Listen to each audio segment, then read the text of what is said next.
जय श्री श्याम बच्चों, आज हम पढ़ने वाले हैं क्लास 10th का फिजिक्स का चैप्टर नंबर 3 जिसका नाम है इलेक्ट्रिसिटी। तो आइए देखते हैं क्या पढ़ना है हमको इलेक्ट्रिसिटी में। सबसे पहले इसकी डेफिनेशन पढ़ना है, फिर कंडक्टर्स क्या होते हैं, इंसुलेटर्स क्या होते हैं, ऐसे बहुत सारे डिफाइंस है जो मैं आपको पहले ही बता दूंगी कि इस चैप्टर में क्या क्या चीजें हमको पढ़ना है। Okay, let's start. It is the flow of electron around a closed circuit. It was discovered by William Gilbert. It consists of electron in motion. तो देखिए, सबसे पहले इलेक्ट्रिसिटी को किसने डिस्कवर किया था? विलियम गिलबर्ट ने। ठीक है, ये क्लोज सर्किट के फॉर्म में होते हैं इलेक्ट्रॉन्स। अब आते हैं हम कंडक्टर। कंडक्टर क्या चीज होती है? Conductor are those material that allow flow of electricity through them.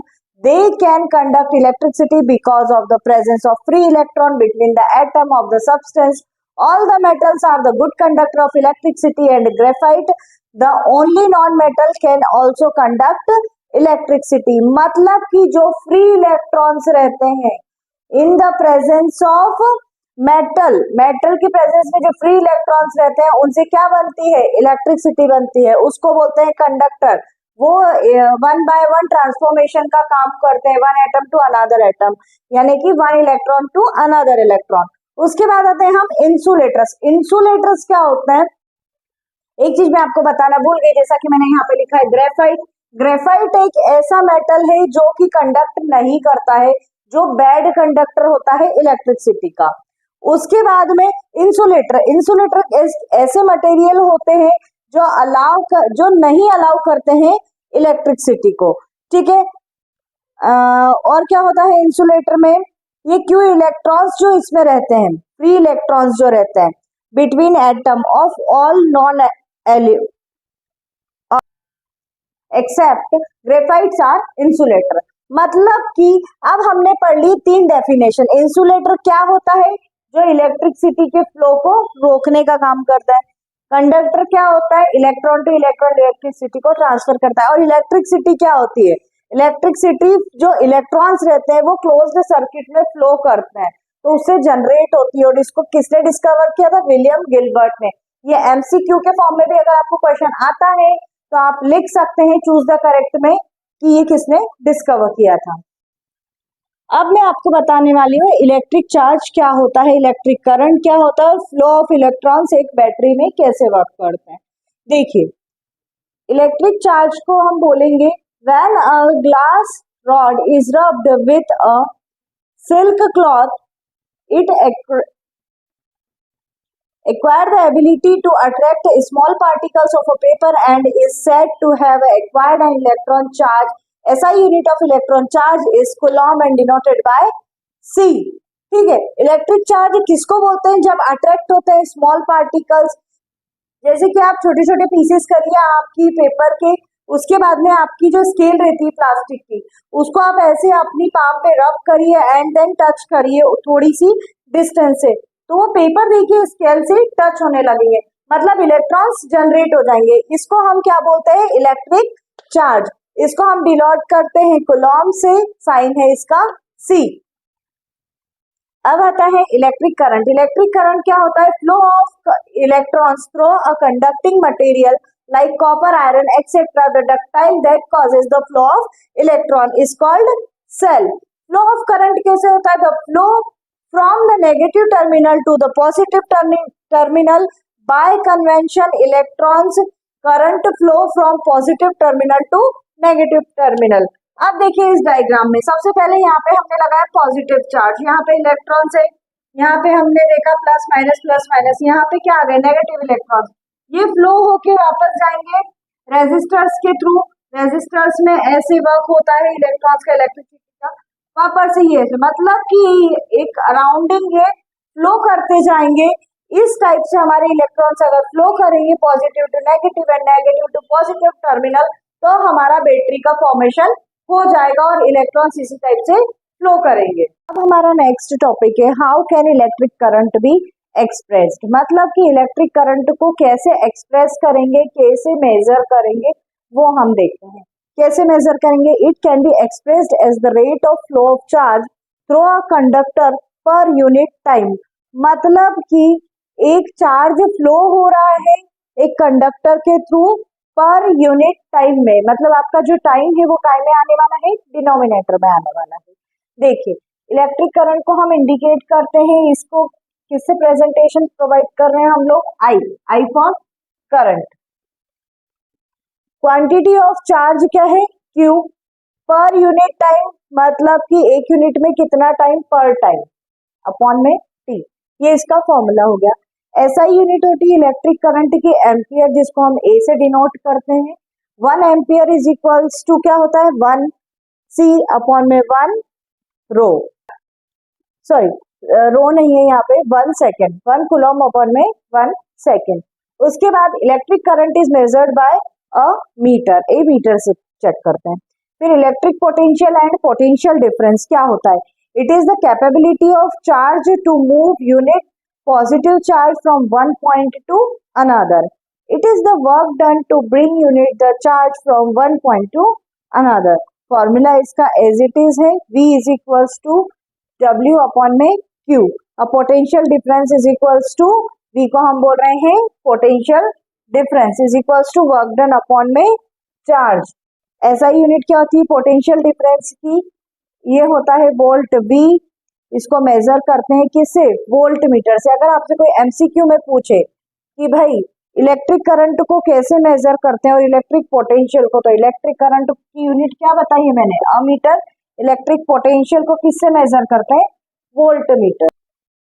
अब देखिए, अब हमको क्या पढ़ना है, इलेक्ट्रिक सर्किट कैसे वर्क करता है। कैसे वर्क करता है, सबसे पहले ये क्लोज्ड सर्किट रहता है, ठीक है। उसके बाद में it is a continuous closed path of an electric current. मैंने लिखा है यहाँ पे क्लोज्ड सर्किट पार्ट में रहता है इलेक्ट्रिक करंट फ्लो होता है, प्लस क्लोज्ड पार्ट में, ठीक है। इसका कोई भी एंड खुला नहीं है।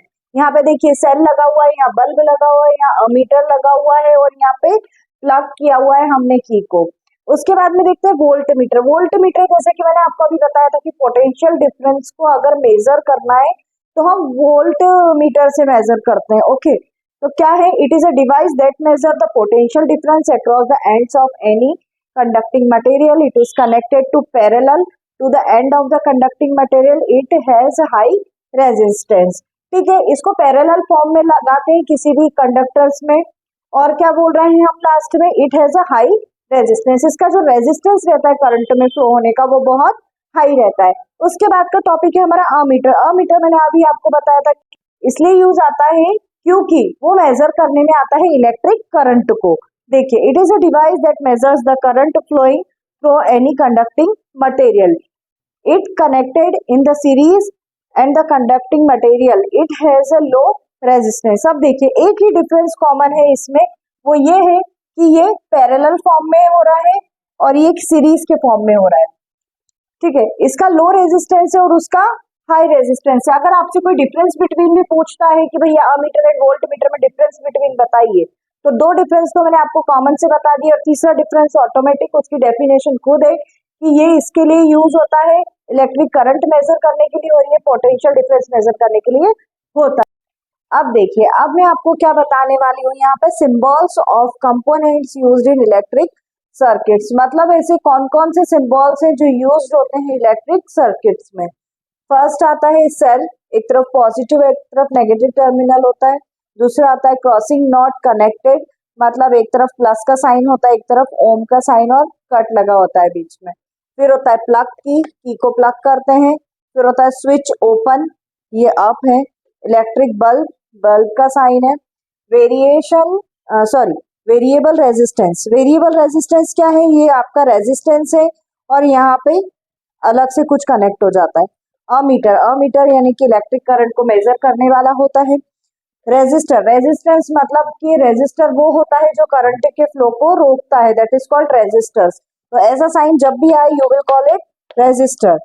वोल्ट मीटर, वोल्ट मीटर भी पॉजिटिव नेगेटिव होता है, बीच में V होता है, ये पोटेंशियल डिफरेंस को मेजर करने के लिए काम आता है। स्विच क्लोज, यहाँ पे स्विच क्लोज हो रहा है, हमारा ओपन कहाँ हुआ था, स्विच, स्विच ओपन है तो ये साइन, क्लोज है तो ये वाला साइन। प्लग की को हमने प्लग किया है। क्रॉसिंग कनेक्टेड, क्रॉसिंग कनेक्टेड कैसा है, एक तरफ ऐसा साइन आएगा, एक तरफ ऐसा साइन आएगा।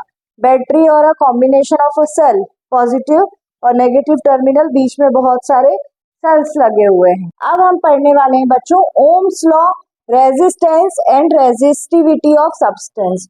देखिए सबसे पहले आपको इलेक्ट्रिक करंट समझाया मैंने, वोल्ट मीटर समझाया, अमीटर समझाया, सिंबल्स और साइन समझाए अभी। उसके बाद में अब मैं आपको क्या बता रही हूँ, ओम्स लॉ। ये लॉ बहुत इंपॉर्टेंट है, इसके बेस पे न्यूमेरिकल्स भी आते हैं और इसकी डेफिनेशन डेरिवेशन भी आता है। ठीक है, तो सबसे पहले समझते हैं ओम्स लॉ होता क्या है। It states that the current flowing through a conductor is directly proportional to potential difference between its and providing all physical conditions remains the same, V upon में I equals to R।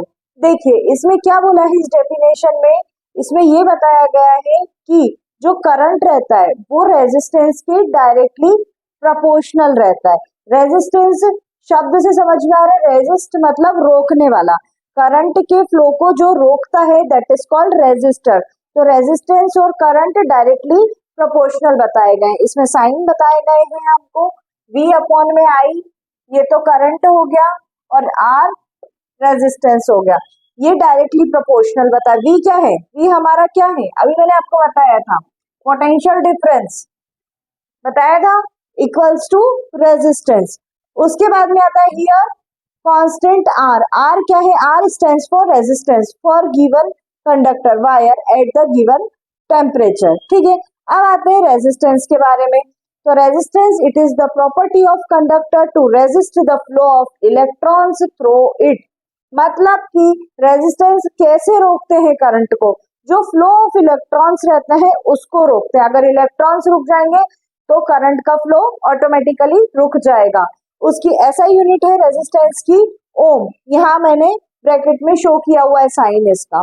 उसके बाद resistivity of substance क्या होता है, conductor like metal alloy have low resistivity of 10 to the power minus 8 ohm meter to 10 to the power minus 6 ohm meter.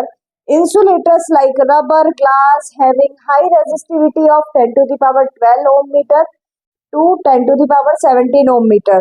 Substance with low resistivity are better than the high resistivity.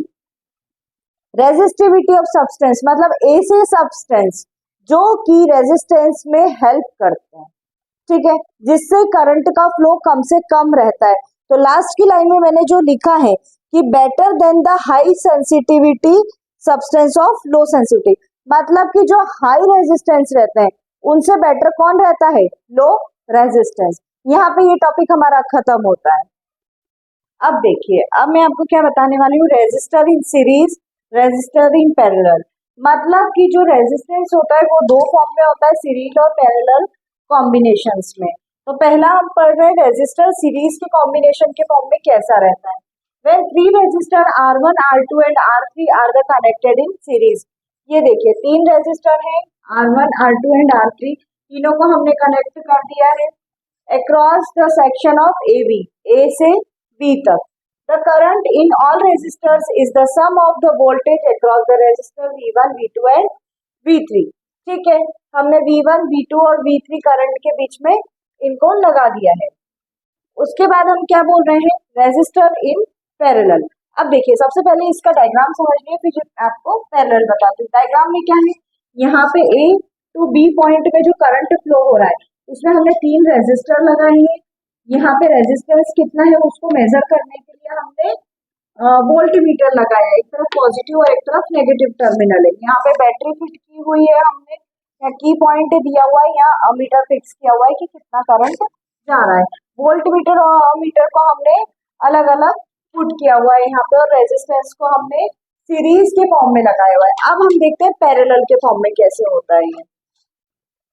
When three resistors R1, R2 and R3 are connected in parallel across AB, the voltage of all resistors are the same. The total current in all the resistors is the sum of the current in each resistors I is equals to I1, I2 and I3। अब देखिए इसमें क्या बोल रहे हैं, इसमें जो resistors दिए हुए हैं ये 1, 2 and 3 बिल्कुल सीक्वेंस में दिए हैं। यहाँ पे सीरीज का कोई काम नहीं, पैरेलल का मतलब होता है एक दूसरे के बराबर चीजें होना।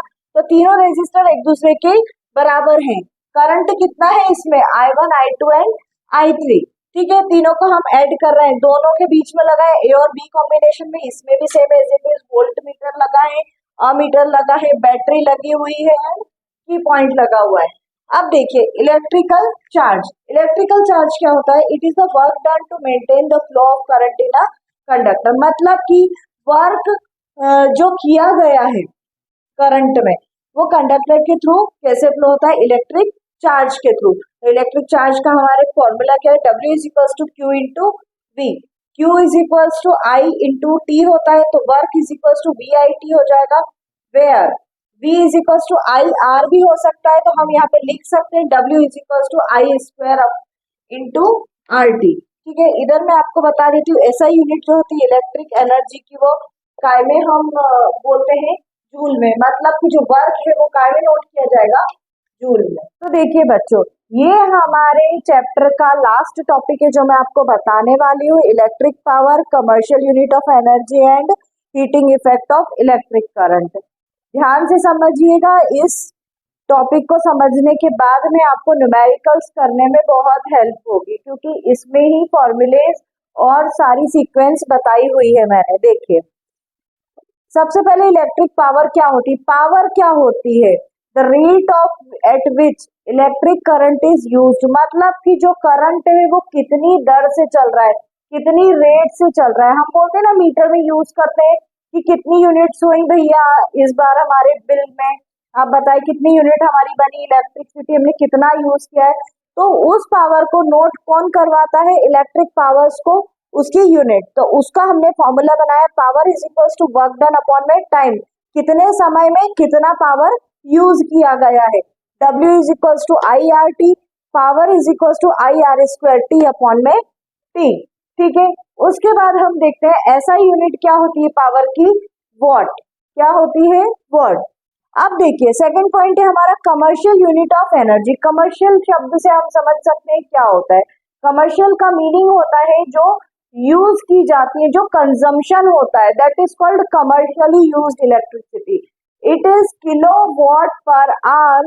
1 kilowatt per hour is the power of consumed in 1 volt of power is used in 1 hour. Relationship between kWh and joule is 1 kWh is equals to 1 kWh into h। मतलब कि 1 घंटे में कितने किलो वोल्ट हम use कर रहे हैं electricity को। तो हमने यहाँ पे कैलकुलेट किया है, तो कितना आया? 36000005 जीरोस है यहाँ पे। अगर आप मेरे नोट्स के स्क्रीनशॉट लेना चाहते हैं तो स्क्रीनशॉट ले सकते हैं और अपने नोट्स में इसको इन्वॉल्व कर सकते हैं। उसके बाद आते हैं heating effect of electric current. Heating effect of electric current क्या होता है? If current I flow a resistor, अगर करंट आई फ्लो हो रहा है, आर रेजिस्टर है, टी टाइम में, चार्ज उसका क्यू है, तो वर्क डन मूव करता है चार्ज से पोटेंशियल डिफरेंस की ओर। मतलब कि W is equals to Q into V, V is equals to I R, so H is equals to I square R T. Clear है? और ये मैंने यहाँ पे डायग्राम भी बनाया हुआ है, ये देखिए वोल्ट मीटर है, ये अमीटर है, positive negative, negative positive, A to B terminal, बीच में रेजिस्टेंस है और यहाँ हमने बैटरी लगा रखी। If you like my video, subscribe my channel. If you have any doubt, comment me on comment section. Thank you.